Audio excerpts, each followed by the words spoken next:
ಒಂದು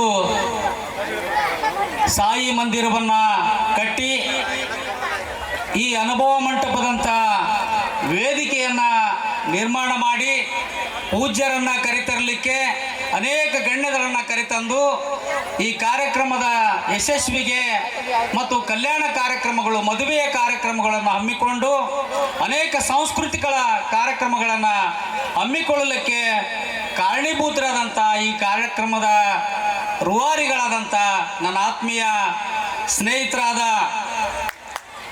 ಮಹಾರಾಜ್ ದಿಗ್ಗಿಯವರೇ, ಸುಮಾರು 4 ವರ್ಷ ಈ ಒಂದು ಸಾಯಿ ಮಂದಿರ ನಿರ್ಮಾಣ ಮಾಡಲಿಕ್ಕೆ 4ನೇ ವರ್ಷದ ಒಂದು ಜಾತ್ರಾ ಮಹೋತ್ಸವ ಆಚರಣೆ ಮಾಡ್ತಾ ಇದ್ದಾರೆ. ಅನೇಕ ಮಠಗಳು, ಮಂದಿರಗಳು ಈ ದೇಶದಲ್ಲಿ ಸಾವಿರಾರು ಮಂದಿರಗಳು, ಮಠಗಳು ಇದ್ದಾವೆ. ಆದರೆ ನನ್ನ ಆಸೆ ಏನಂತಂದರೆ, ಒಬ್ಬ ಕಟ್ಟ ಕಡೆ ಇರ್ತಕ್ಕಂಥ ಮನುಷ್ಯನನ್ನು ಕೂಡ ಸಮಾಜದ ಮುಂಚೂಣಿಗೆ, ಸಮಾಜದ ಓರೆಕೋರೆಗಳನ್ನು ತಿದ್ದಿ ಸಮಾನತೆಯ ಮಠವಾಗಲಿ, ಸಮಾನತೆಯ ಮಂದಿರವಾಗಲಿ, ಎಲ್ಲ ವರ್ಗ, ಎಲ್ಲ ಸಮುದಾಯ, ಎಲ್ಲ ಧರ್ಮೀಯರನ್ನು ಕರೆತಂದು ಕಾರ್ಯಕ್ರಮಗಳು ಮಾಡ್ತಕ್ಕಂಥ ಎದೆಗಾರಿಕೆ ಇವತ್ತು ಮಹಾರಾಜ್ ದಿಗ್ಗಿಯವರು ಅಲ್ಲಿ ನಾನು ಕಾಣ್ತಾ ಇದ್ದೀನಿ. ನನಗೆ ನಿಜವಾಗ್ಲೂ ಭಾಳ ಸಂತೋಷ. ಭಾಳ 2-3 ವರ್ಷದಿಂದ ನಮ್ಮ ದಿಗ್ಗಿ ಮಹಾರಾಜರು ಹೇಳ್ತಿದ್ರು, ಅಣ್ಣ ನಿಮ್ಮ ಹೆಸರು ಹಾಕಿವಿ, ನೀವು ಮುಖ್ಯ ಇದ್ದಿದ್ರಿ ಕಾರ್ಯಕ್ರಮಕ್ಕೆ ಬನ್ನಿ ಅಂತ ಕರೆದಿದ್ರು. ನನಗೆ ಅನಿವಾರ್ಯ ಕಾರಣದಿಂದ ಬರೋಕ್ಕಾಗಲಿಲ್ಲ. ಆತನನ್ನು ಬಹಳ ಒಂದು ವೈಚಾರಿಕ ಪ್ರಜ್ಞೆಯಿಂದ ಗುರುತಿಸಿಕೊಂಡು ಇವತ್ತು ಬೆಂಗಳೂರಿನಲ್ಲಿ ತನ್ನ ಕಾಯಕ ಯಾವುದೇ ಕೆಲಸವನ್ನು ಮಾಡಲಿಕ್ಕೆ ಹಿಂಜರಿದಿಲ್ಲ. ಬಡತನ ಭಾಳ ಕೋಡಿ, ಎಲ್ಲ ಕೆಲಸಗಳನ್ನು ನೀಗಿಸಿ ತನ್ನ ಕಾಯಕದಲ್ಲಿ ಯಾವುದು ದೊಡ್ಡದು ಸಣ್ಣದು ಅಂತಕ್ಕಂಥ ವಿಚಾರನ ಮಾಡಲಿಲ್ಲ. ಭಾಳ ಕಷ್ಟ ಕಾರ್ಪಣ್ಯವನ್ನು ಪಟ್ಟು ಮಹಾರಾಜ್ ಅವರು ಇವತ್ತು ಈ ಇಬ್ರಾಂಪುರ ಗ್ರಾಮದಲ್ಲಿ ಇಂಥ ಒಂದು ಬಹುದೊಡ್ಡ ಜಾಗವನ್ನು ನಿರ್ಮಾಣ ಮಾಡಿ, ಮಂದಿರವನ್ನು ನಿರ್ಮಾಣ ಮಾಡಿ ಇವತ್ತು ಒಳ್ಳೆಯ ಧರ್ಮ ಕಾರ್ಯಗಳನ್ನು ಮಾಡ್ತಾ ಇದ್ದಾರೆ. ಅದಕ್ಕೆ ನನ್ನ ಸಲಹೆಗಳು ಮತ್ತು ನಮ್ಮ ಒಂದು ಸಹಕಾರ ಯಾವತ್ತೂ ಇರ್ತದೆ ಅಂತಕ್ಕಂಥ ಮಾತನ್ನು ಹೇಳಲಿಕ್ಕೆ ಇಷ್ಟಪಡ್ತಾ ಇದ್ದೇನೆ. ಈ ಸಾಮೂಹಿಕ ಮದುವೆಗಳನ್ನು ನೋಡಿದರೆ ಭಾಳ ಸಂತೋಷ ಆಗ್ತದೆ. ಯಾಕಂದರೆ ಬಡವರು ಮನೆ ಮುಂದೆ ಮದುವೆ ಮಾಡಲಿಕ್ಕೆ ಲಕ್ಷಗಟ್ಟಲೆ ರೊಕ್ಕ ಬೇಕು. ಕನಿಷ್ಠ 3-4 ಲಕ್ಷ ರೊಕ್ಕ ಖರ್ಚು ಮಾಡಿ ಒಬ್ಬ ಬಡವ ಮದುವೆ ಮಾಡಬೇಕಾದ್ರೆ ಕನಿಷ್ಠ 3 ಲಕ್ಷ 2 ಲಕ್ಷ ಖರ್ಚು ಮಾಡಬೇಕಾಗ್ತದೆ. ಇಲ್ಲಿ ಯಾವುದೇ ಖರ್ಚಿಲ್ಲದೆ ಇವತ್ತು ಸಾಮೂಹಿಕವಾಗಿ ಸರಳ ಮದುವೆಯನ್ನು ಮಾಡೋದ್ರ ಮುಖಾಂತರ ಪೂಜ್ಯರ ಸಮ್ಮುಖದಲ್ಲಿ ಆಶೀರ್ವಾದ ಮಾಡೋದ್ರ ಮೂಲಕ ಅವರಿಗೆ ಇವತ್ತು ಬಾಳನ್ನು ಕೊಟ್ಟಿದ್ದಾರೆ, ಭವಿಷ್ಯವನ್ನು ರೂಪಿಸಿದ್ದಾರೆ. ನನಗೆ ನೆನಪಾಗ್ತದೆ ಸಾಮೂಹಿಕ ಮದುವೆ ಅಂದರೆ 98ರಲ್ಲಿ ನಾವು ದಲಿತ ಚಳವಳಿಯಿಂದ ಬಂದವರು, ನಾವೆಲ್ಲ ಹೋರಾಟದಿಂದ ಬಂದವರು. 98ರಲ್ಲಿ ನಾವು ಗೆಳೆಯರೆಲ್ಲರೂ ಸೇರಿ ಮದುವೆ ಅದ್ಧೂರಿ ಮಾಡ್ಕೊಳ್ಳೋದು ಬೇಡ, ನಾವು ಸಮಾಜಕ್ಕೆ ನಿದರ್ಶನ ಆಗಬೇಕು.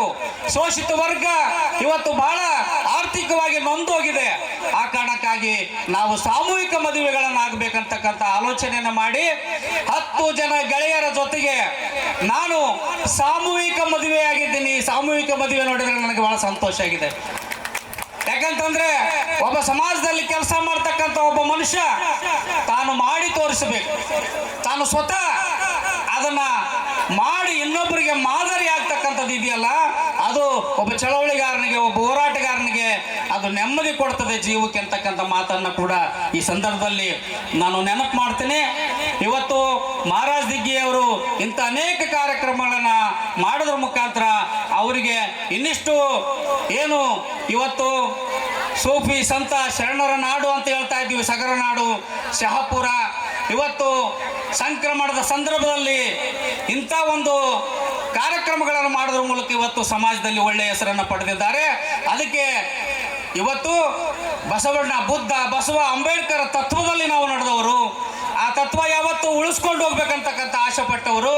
ಇಂಥ ಶರಣರ ಸಮ್ಮುಖದಲ್ಲಿ ಇವತ್ತು ಎಲ್ಲ ವರ್ಗ, ಎಲ್ಲ ಧರ್ಮೀಯ ಗುರುಗಳನ್ನು ಕರೆದು ಇಂಥ ಒಂದು ಅನುಭವ ಮಂಟಪವನ್ನು ನಿರ್ಮಾಣ ಮಾಡಿ ಒಳ್ಳೆ ಕಾರ್ಯಕ್ರಮ ಕೊಡ್ತಾ ಇದ್ದಾರೆ.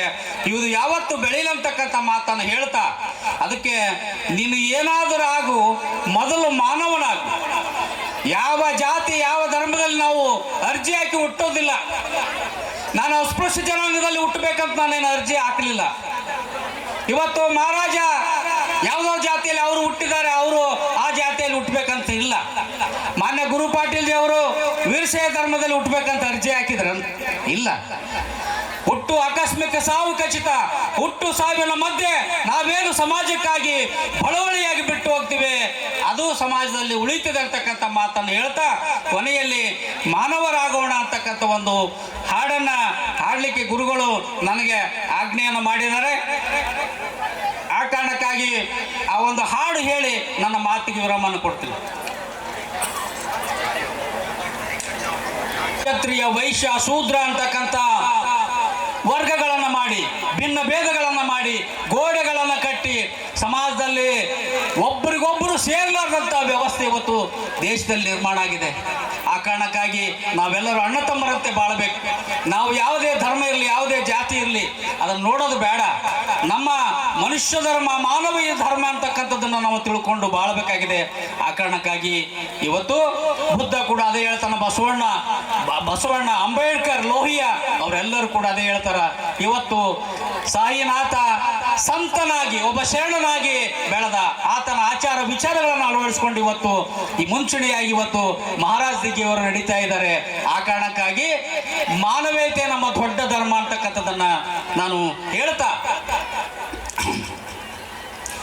ಮಾನವರಾಗೋಣ, ನಾವು ಮಾನವರಾಗೋಣ,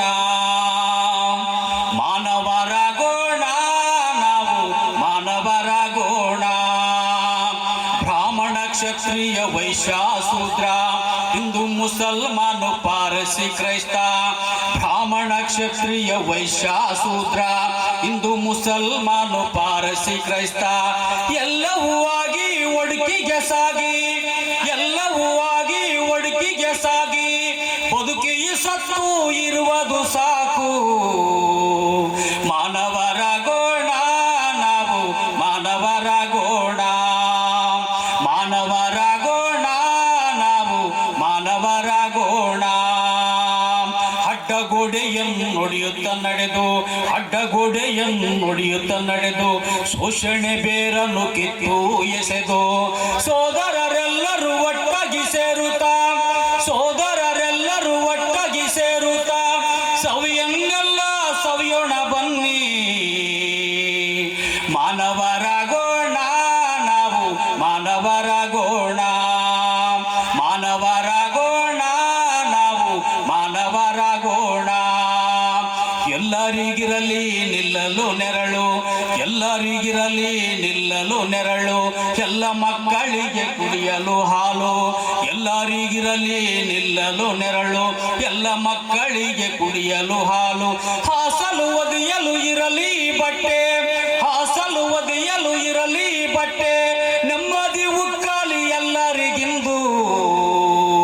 ಮಾನವರಾಗೋಣ, ನಾವು ಮಾನವರಾಗೋಣ, ಮಾನವರಾಗೋಣ, ನಾವು ಮಾನವರಾಗೋಣ. ಅರೇ ಭೇದವನರಿಯಾದ ನೀಲಿಯ ಗಗನ, ಭೇದವನರಿಯಾದ ನೀಲಿಯ ಗಗನ, ಒಂದೇ ಮಣ್ಣಿನಿಂದೆಲ್ಲರ ಜನನ. ಭೇದವನರಿಯಾದ ನೀಲಿಯ ಗಗನ, ಒಂದೇ ಮಣ್ಣಿನಿಂದೆಲ್ಲರ ಜನನ. ಒಂದೇ ದಿಕ್ಕಿಗೆಲ್ಲರ ಪಯಣ, ಒಂದೇ ದಿಕ್ಕಿಗೆಲ್ಲರ ಪಯಣ. ನುಡಿಯಾಲಿ ಮಿಡಿಯಾಲಿ ಅಂತಃಕರಣ. ಮಾನವರಾಗೋಣ, ನಾವು ಮಾನವರಾಗೋಣ, ಮಾನವರಾಗೋಣ, ನಾವು ಮಾನವರಾಗೋಣ, ಮಾನವರಾಗೋಣ, ನಾವು ಮಾನವರಾಗೋಣ, ಮಾನವರಾಗೋಣ, ನಾವು ಒಂದಾಗಿ ಬಾಳೋಣ, ಮಾನವರಾಗೋಣ, ನಾವು ಒಂದಾಗಿ ಬಾಳೋಣ.